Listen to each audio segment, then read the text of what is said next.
क्या तुम्हारे बाप का है ये भारत? हम मुसलमानों को कहते हैं तुमने अगर भारत में रहना है तो हमारे बातों पे चल के रहना है। क्या तुम्हारे बाप का है ये भारत? ये तो हर हिंदुस्तानी का भारत है, जिसने मरना यहाँ है और जिसने दफन होना यहाँ है। मेरा ईमान है कि हिंदू इतना ही मेरा भाई है जितना मुसलमान है या सिख है या ईसाई। आज हम धर्म पे बटे जा रहे हैं कि कौन भगवान राम के साथ है और कौन अल्लाह के साथ। मैं इन हिंदुओं से पूछना चाहता हूँ, क्या भगवान राम सिर्फ तुम्हारा राम है? तुम्हारी पुस्तकों में लिखा है कि भगवान राम विश्व के भगवान हैं। हम मुसलमान अल्लाह को कभी ये नहीं कहते हैं कि वो रब्बुल मुस्लिमीन है, कि वो सिर्फ मुसलमानों का रब। हम कहते हैं कायनातों का रब है, आलम का रब है, कोई माने या ना माने।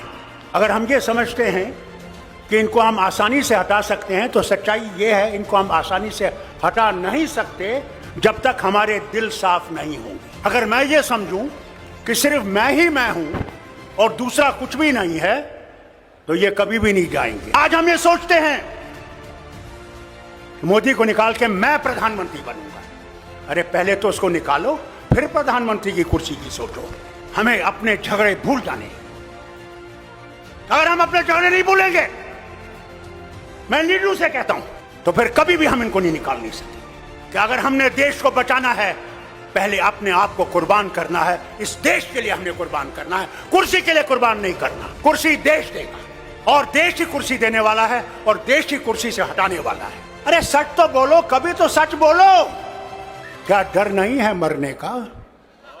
जो आया है उसने जाना है। वहां तुम्हें अमित शाह नहीं बचाएगा, वहां तुम्हारे ये झूठ बोलने वाले मिनिस्टर नहीं बचाएंगे। वहां भगवान होगे और तुम होगे। एक तरफ से तुम्हारी सच्चाई होगी और एक तरफ से तुम्हारा झूठ होगा। वही हाल मेरा होगा, वही शरद पवार का होगा, वही आपके मुख्यमंत्री का भी होगा।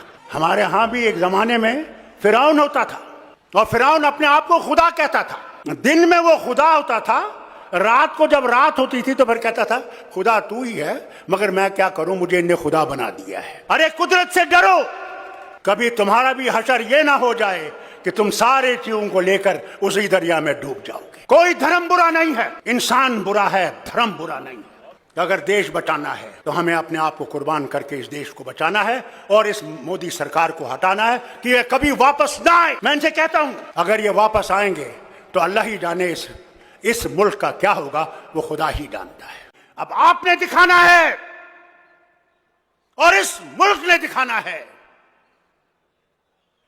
कि क्या वो रास्ता चाहिए हमें या वो रास्ता चाहिए जिसमें हर हिंदुस्तानी, किसी भी धर्म का हो, किसी भी जात का हो, कोई भी जबान हो, वो जिंदा चल सकता है और अमन से चल सकता है और इज्जत से चल सकता है।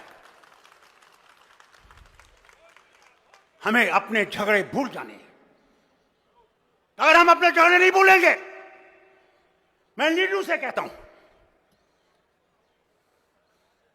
तो फिर कभी भी हम इनको नहीं निकाल नहीं सकेंगे।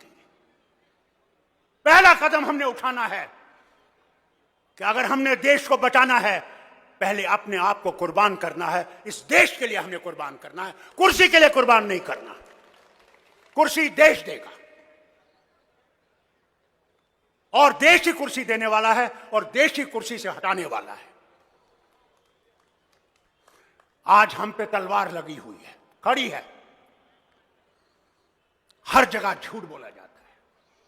अरे मेरी रियासत का हाल देखो, जहां कहते हैं हमारा संकल्प है कि हर जगह बिजली होगी, हर जगह तार होगी।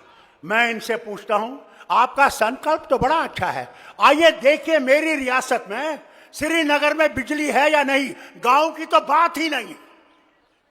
आइए देखिए, आज 70 साल के बाद भी वाजपेयी जी ने एक बहुत बड़ा कदम उठाया वतन को जोड़ने का।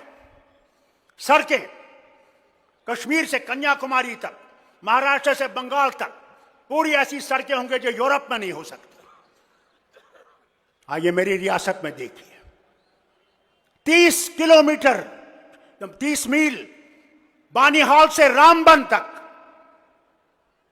आज तक उसको ठीक नहीं कर सके, आज तक ठीक नहीं कर सके। और हमारे लोग दर बदर रास्तों पे पड़े हुए हैं, हमारी माएं बहनें, हमारा खाने का सामान, तेल। यानी हाल देखिए कि 70 साल के बाद हिंदुस्तान की आजादी में हमारे यहां 10 लीटर डीजल मिलता है और 3 लीटर पेट्रोल मिलता है। अरे मोदी जी, कभी तो सच बोलिए कि हमारा हाल क्या है। अरे कुदरत से डरो, कभी तुम्हारा भी हशर ये ना हो जाए कि तुम सारे चीजों को लेकर उसी दरिया में डूब जाओगे। भाई लोगों, पहले अपना ईमान सही करो, अपने भगवान को पहचानने की कोशिश करो।